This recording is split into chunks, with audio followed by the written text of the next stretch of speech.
Hey, what's up everybody? BDF 44 coming at you with another video. Got everything I needed. Tried a different kind of turkey since it was on sale. $3.99, some type of pepper something on top of what I already like, which is more so traditional turkey breast cuts. So that's what I'm trying, since I've been running out of turkey breast cuts quickly, man. Buying that stuff like every 2 days, every 3 days. I mean, I only put like 5 slices in there, so it's like, all right, man. I'm starting to get hip to what I need to do. That stuff is a little too expensive to be only getting that type of turkey. If you love it, but you mess around and spend $25 on it just to make sure you have a full amount for the meal that I like. So ain't what we're trying to do. But you know, it is what it is, man. I had a good walk here. Of course, I made a video about consistency. I encourage everybody to go check that out. And just gloating about how I've been finding myself consistent and more or less proud of myself for that, and hopefully inspiring somebody in the presence of tooting my own horn. That's kind of what that was. But you know, today's been good, I guess, very good. Just minding my different things that I'm trying to do. Should have probably went to a place to sign up for DPSS's program for housing, but that was not how the day played out for me, not at all. My intention more or less was to just do my playlist, and the day kind of got away from me. I woke up early, but the day got away from me. I done told them twice now about the shower and taking these cold showers, and I'm really not a fan of, but you know, hopefully they'll get somebody in there and do something about that knob. I don't know if it's a knob issue or a water heater issue. I don't know what it is, but I'm practically taking lukewarm showers, and that is not it. Not it at all, especially since it's not particularly hot right now in North Hollywood. So not feeling that. So yeah, man, that's pretty much what it is. Got up, did my little exercise and all of that, and after that, to be honest with you, there wasn't much else to my day. Ate, showered, the cold shower, and got in and worked on my playlist. By the time I finished my playlist, did the art for it, and looked up, and it was already what? 2 o'clock now, so it's still a lot of day left, but that's pretty much been my day. I thought it was much later than that, to be honest with you. I thought it was maybe like 3:30, 4 o'clock, but still a lot of day left, so there's still time to do some good things. But you know, it's pretty nippy out here, which is a far cry from what we're used to, given the fact that this is the valley, and the valley tends to get hot, but not right now. I say it's about 70 degrees. I probably should have brought my jacket, but I'm good to go without it, I suppose. But I feel great, man. I'm glad my family came through with the money yesterday, so I don't have to worry about that. It's just a worryless day for the most part, which I don't come around very often in this situation. Obviously, there's things to consider that need to be prayed about and worked on, but it felt good to be able to just do what I love to do for a particular day, man. Follow the music. And a lot was dropped over the last 48 hours. A lot of music came out yesterday. Well, not really. Honestly, I gotta take that back. It wasn't a lot of music that came out yesterday, but I was able to find enough to get a playlist going, so I was pretty pleased about that. And you know, just trying to keep up with the consistency of what I'm doing. Sharing my art on IG, as I was telling you guys in the previous video. That's something I've been wanting to do a little more of. Kind of get known for some of my better pieces. Let people know what the best of was. When I went through that stint of working on nothing but art, all I was doing was sharing whatever I did that day. Always save the best for last. Most people who follow me, they wouldn't even see my best piece. So a lot of people are just seeing these for the first time. But you know, that's the stuff that I hope to be able to market and sell eventually. Put that stuff together and just sell it in whatever way I can. Do some merch or something. I don't know exactly what I want to do in that regard, but it should be doable. And so that's really what it is. Continue to raise awareness for myself as an artist and a playlist curator and all these other different things that I do, and in hopes of making it work out for myself. I'm getting it to a point where I have a nice little base following, no different than I have here with this channel, you know, and then from there do something with it. So as I told you guys, I'm one of those people that do a million different things. So with that comes different bases. People are gonna know me for things that have nothing to do with one another, and I wouldn't have it no other way. I want that. I'm a well-rounded person with a lot of different interests, so it comes with a lot of different talents, and that's how I prefer it to be, rather than just be somebody that you know for the Laker guy, the playlist guy, no, I'm a bunch of stuff, man. I'm a bunch of stuff. The activist guy, I don't know.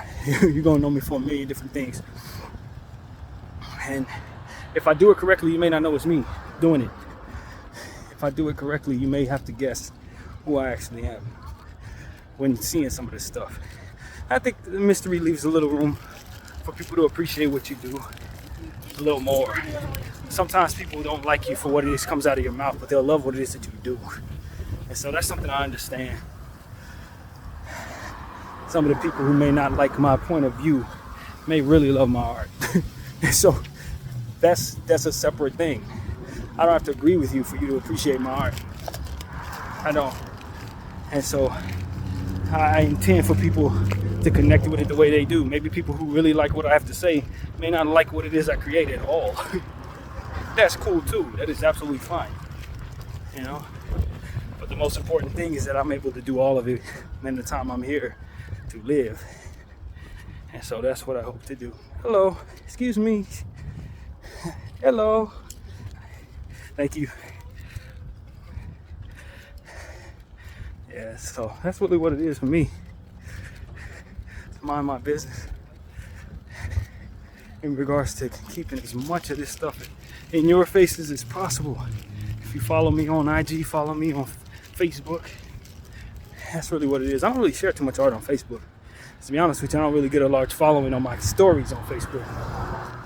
I don't know why that is, but it's only a few people that actually look at my stories there. So it's like, I ain't wasting my time sharing that there too much. But Instagram, totally different, man.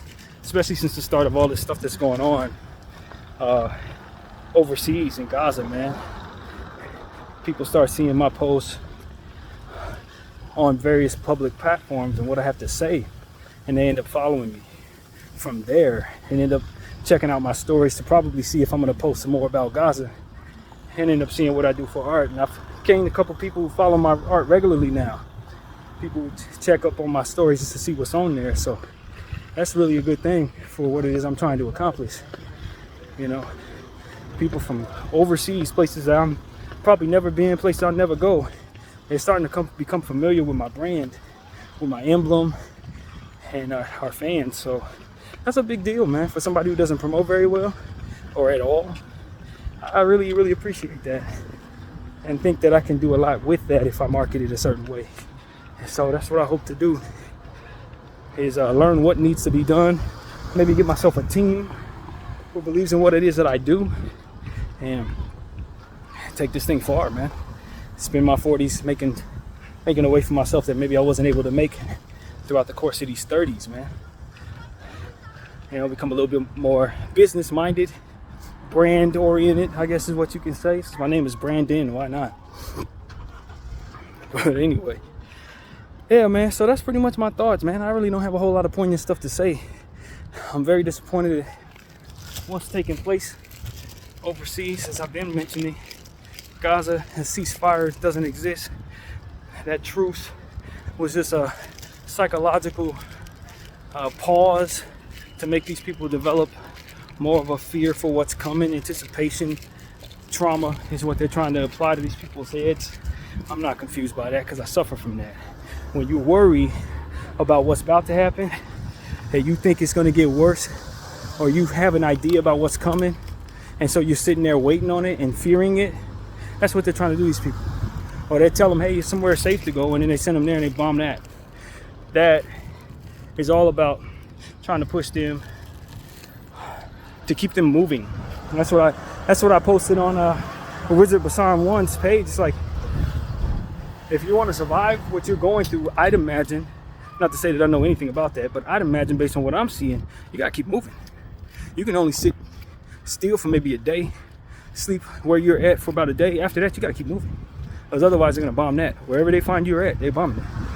And so that's really what I was telling her, like, you can't stay there. You gotta keep moving. And so it's unfortunate, man, they gotta live that way. But they're trying to push those people to Egypt, man. At the end of the day, that's where they're trying to push them out into the desert. So what needs to happen, in my opinion, is there needs to be mobilized efforts to rendezvous with those people in those places where they're headed, so that they can have resources, fresh water for when they get there. That's what people who want to do something need to be trying to figure out ways of getting done. You gotta go to where they're headed and make it habitable, because that's essentially what Israel is hoping doesn't take place. They're hoping that they go out there and then starve to death, burn to death, dry out, and just be a bunch of corpses out there. And for people who want to see them survive, that's where they're headed. Those who are going to survive are going to have to survive in the desert for now, or have to be rescued from the desert, for which a mobilized effort should already be being thought of. So that's something I was thinking about and praying about this morning. Like, yo, if I had some real power in this world, man, I'm already on top of some of this stuff. Now, how you make some of this happen, who knows? But what needs to happen is people need to be ready in Egypt to help these people. That's what needs to happen. And most importantly, get them off of the streets, man. Get to where they're at in the Gaza Strip and immobilize those people to where these people are trying to force them to, where Israel's trying to force them to, so that they don't have to walk there. Because a lot of people are not going to survive that. So, these solutions that have been coming to me, and I'm pretty sure they came to anybody who got some sense. I mean, I ain't no genius, but they're trying to force these people into the desert. So what you need to do is make the desert habitable. If you give a damn about them surviving. A lot of people say they care. What are we gonna do? What are we gonna do? You're gonna keep posting your phone. Come up with solutions, man. And if you got the billions and trillions to do it, and you're a corporation, you give a shit about these people, that's what the hell you need to be thinking about. Is rendezvousing and connecting and having leverage with people that own those deserts. And this is something that came to mind, man. DJ Khaled has been coming to mind, because I know he's Palestinian and I know he ain't talking. I don't know if he gives a damn or not. I don't know. But it probably doesn't benefit him to tell people he cares if he wants to keep alive, for one, keep his family safe. But he needs to understand, you're a Palestinian celebrity. Hey, definitely want you dead, fam. It ain't deeper than that. So if you ain't on your family's side, don't think that just because you have a contract with these people that they see you any different. They want all Palestinians dead. All of them. It don't matter who you are, bro. They just hate you for you. They hate you for your race. They hate you for your religion. They hate you for that. So they hate your kids just like they hate any other Palestinian kids. So I would tell him in a space where nobody can hear us, because I know he got to keep it real PC. For him, it's real sensitive. That's why a lot of people were mad at him for not talking. It's like, I can be mad at him for not talking, but you best believe they're gonna put a target on that dude. He wanted theirs, clearly. But that don't mean that he don't look at his sons and see those babies there. If anything like that comes across his phone, you best believe the first thing he's thinking about is kids. I don't give a damn what he tells them. That's a fact. And so, if he wants to really help his people, he don't have to talk too much. He needs to help mobilize these efforts here. What I'm talking about, behind the scenes. And so do a lot of y'all, man, who are afraid to talk, but y'all still want to do something. You use your money to get those people to help they damn need, man. Because I know a lot of y'all probably do have that type of desire, but don't have that type of freedom. You got contracts with these people. You clearly see what they're up to. You know they don't give a damn about you. They don't give a damn about anything. And they're liars. But at the end of the day, people are suffering in real time, right here and now, and suffering psychological trauma, physical trauma. The babies is dying. I ain't seen too many black babies, but I did see one this morning. Luckily enough, she was still with us. I don't know how long she's gonna be. Her footage, her image is going around, and they're showing us what happened to her. She was bombed too. Hair wool like wool. You know what I'm saying? They don't care who you are. They'll bomb anybody, man. That's the whole point. That is the whole point. If you want to selectively pick and choose who you care about, believe me, they get to you next.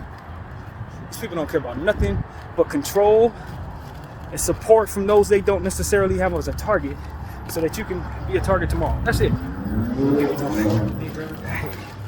So that's what I know, man. You got to get to a point where you're acting as if you understand it and you're doing something with it, that understanding. Otherwise, man, turn attention to you. That's all it is. And you don't want that. A lot of us are selfish enough to only care about ourselves. And I promise you, they get too messy. That's just how that works, man. So I'm trying to tell people, man, don't get too comfortable when it comes to stuff like this. You see people doing this type of stuff in the world. Do not for 1 second think they won't turn their attention to you. They will. They will if you give them the opportunity to, by co-signing what it is that you allow them to do. And that's what the world is doing, co-signing it. And look, I'm not deterred by the fact that they're above the law. I'm not deterred by that, man. Because at the end of the day, that is what they've done. They've put themselves in positions to have leverage over everyone who would otherwise hold them accountable. They've been working on that for years, decades. You understand what I'm saying? Almost a century of trying to put themselves in a position to be above the law. So that's a functionality of their evil. But the problem is, they're not going to have real support. Those laws are not in place to allow them to do this. Even though they've put themselves in a position to have leverage over those laws, they don't control the people. And the people ultimately are going to pay into whatever the working environment is. And see, that's what I think. The working environment is going to determine whether or not the laws stand. Because at the end of the day, if people stop working, they're going to lose a lot of money. Everybody's going to lose a lot of money. And eventually pressure is going to be placed on them to either ish or get off the pot, man, as I've been saying for months. Not everybody is under their thumb. They have competition out there. They got people who can't wait for them to lose power so they can gain it themselves. Those are the individuals who are probably sitting on their hands waiting for this to play itself out. And that's what people need to understand. Israel ain't the only team in town, fam. They're not the only team in town. They make you think they're the only team in town. They're not the only team in town, fam. Other superpowers can't wait for them to lose what they have so they can take over. Big trillionaires, conglomerate, guys who want to pretend like they're their friends. They ain't their friends. They ain't their friends. They just playing along because they know it's in their best interest to do so to a point. Then they gonna strike. It's just a balance. It's how power works. Anybody thinks they have power that can't be let go of, they're gonna be sadly mistaken. And if this is what they think that is, again, the world ain't what they think it is. It ain't what they think it is. They may think they have everything covered, but they don't know what's coming out of their blind spot. They may think they know who's doing what because they have control and surveillance over this, that, and the third, but if they had that much control over everything, then they would have been able to get away with this without any uprising. And they haven't. So that tells me that even if nobody was looking to take their power, at this point they can clearly see they don't got control over everything. And it probably is up for grabs. So these are the type of things it's like, yo, man, The Art of War and all these different books people have been writing for centuries. This is what that stuff is made of. And the fact of the matter is, Israel got the big head. They think they're the only team in town. They think this the whole game is theirs. And the problem is they've been making mistakes. Big ones. Massive ones. Bad for business type mistakes. And I'm telling you, it's just a matter of who's going to step up and say, yo, get these idiots up out of here. I'm the new guy in town. And that's what's coming. That is exactly what's coming. They think they got everybody under the thumb of the law. The laws can be switched around left and right. People, I mean, that's... Let's see. They don't have control over the technology, so they definitely don't have control over the power that there is to have. That's the problem. If they had control over the technology, they wouldn't have so much uprising. They wouldn't be trying so hard to vie for support. They don't need support if they had so much control. They just do what they want to do without any uprising at all. It wouldn't even be any of this. So that's what I'm telling all of y'all. I don't need to know who's out there looking to take power from Israel, but I can tell you that white supremacy ain't the only team in town, man. It's not. It is not. And so I'm just paying attention to all of this from my little point of view, and I'm telling all of you, if you're a believing person and you believe in God, pray for not only the removal of the evil in place, but not for the replacement of more evil or worse ones, because worse ones exist. More patient entities are out there that can't wait to take over and probably are less likely to be as humane as these guys are. Taking cues from them, taking notes from them, and can't wait to apply that same evil, man. They're not the only team in town. BDF 44, thank you all for watching. I'm out.